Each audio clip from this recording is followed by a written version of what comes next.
The next step from being an angry feminist is to be an empowered feminist. I used to be an angry feminist, always fighting, always proving that I'm better than men, picking up fights and battles wherever I can to make sure I show men their places. The fire that you feel in your belly, in your body, the fire to prove, to raise your voice, to say that, hey, who do you think you are? That power, that rage is sacred. This is the voice of women who were oppressed for lifetimes and generations. And when you're able to show the mirror to a man who is abusive, who is narcissistic, who's on the high horse of his ego and he thinks that all women are beneath him, and you're able to show him the mirror that, hey, buddy, not any longer. This is no longer your world. You can no longer oppress us. You can no longer suppress our voices. You can no longer shrink us, make us feel small, and abuse us and throw us on the side. You can no longer do that. The expression of this rage is sacred and it is meant to come out. So when it comes out, remember, it is holy, it is sacred. Yes, while this is a powerful space to be in, this can also be very exhausting. This can be exhausting in times when you're surrounded by a safe masculine, someone who's not insecure of your power, someone who already knows that you're powerful and is not looking to be proven, but yet you're not able to slow down. You're not able to rest. You're not able to receive. It's exhausting and sometimes even heartbreaking in these places.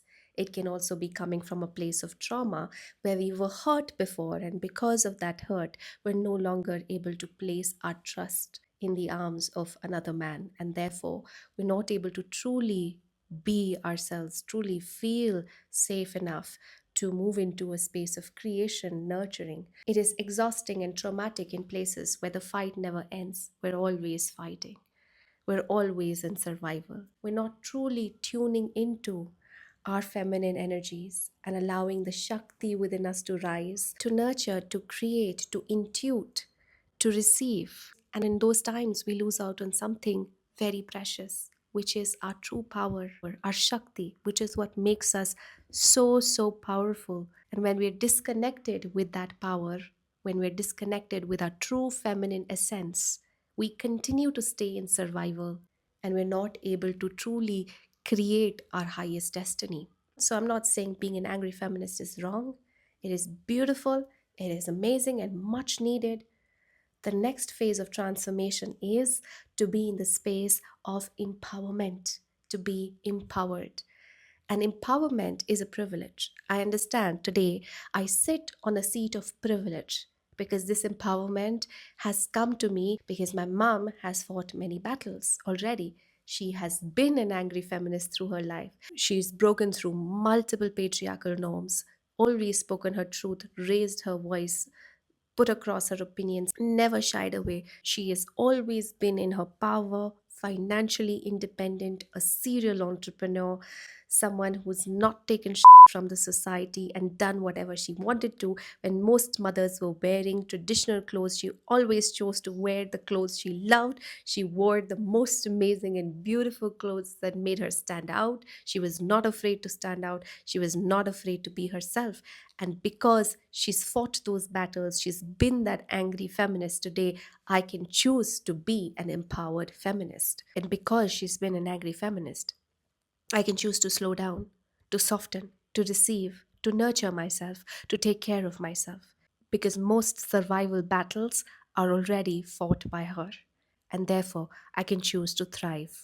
So, this is the seat of privilege. And I sit here because my ancestors have done the work. And if you're also on the seat of privilege, or you can access the seat of privilege, but you've just not done it yet, listen to me carefully.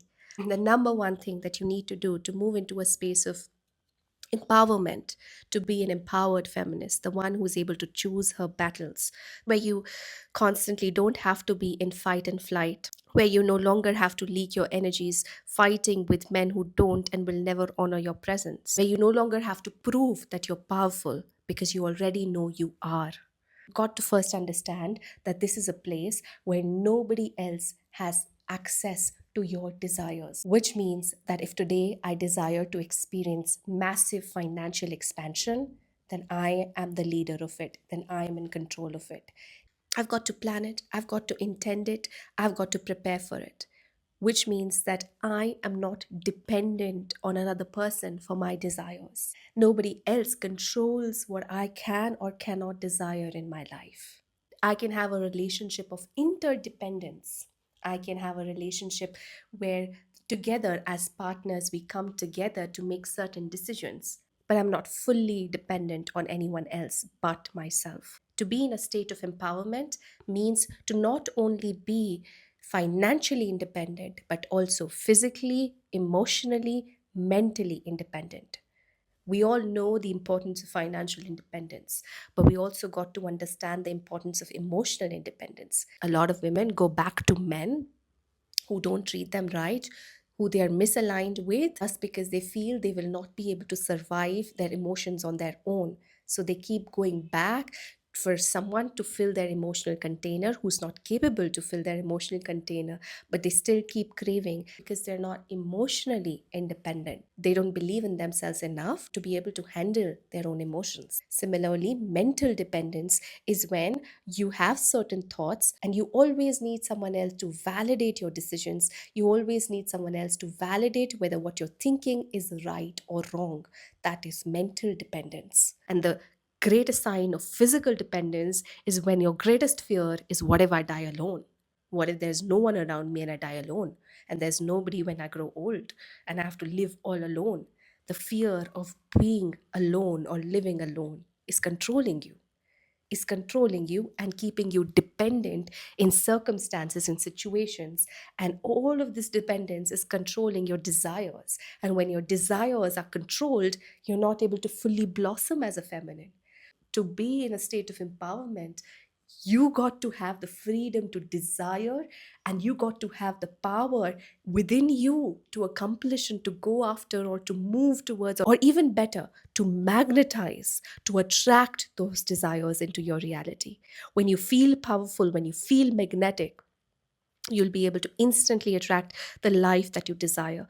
But if you keep being dependent on someone else, you will not live an empowered life. So while we've done amazing work, wonderful work, all of us women have done, we fought, we've shown our sacred rage, we fought against oppression and suppression, we have raised our voice, like we've done so much good. We've done so much good with our anger and our rage.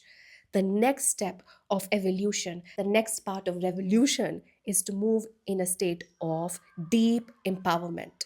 Emotional, physical, mental, spiritual, financial independence. When no one else has control over your desires, you become a powerful force. You become a truly empowered woman that no one can mess with. Low quality men will not even be able to meet you in the eyes. Today, whenever I meet low quality men, I know they can't even look me in the eyes. They're not able to look up and look at me in the eyes because they know I can see through their facade. I can see through their false charm. I can see through their false power. I can see their insecurities deeply, and they can feel my power. And that power sometimes, yes, can be intimidating. That is their problem, not mine. I am here completely and fully in my power, and those who hold the capacity to rise with me will come in. In fact, the masculine who's secure, who's in touch with their own divinity, will feel so safe in my presence. I recommend this to all the women because this is the next stage of your evolution.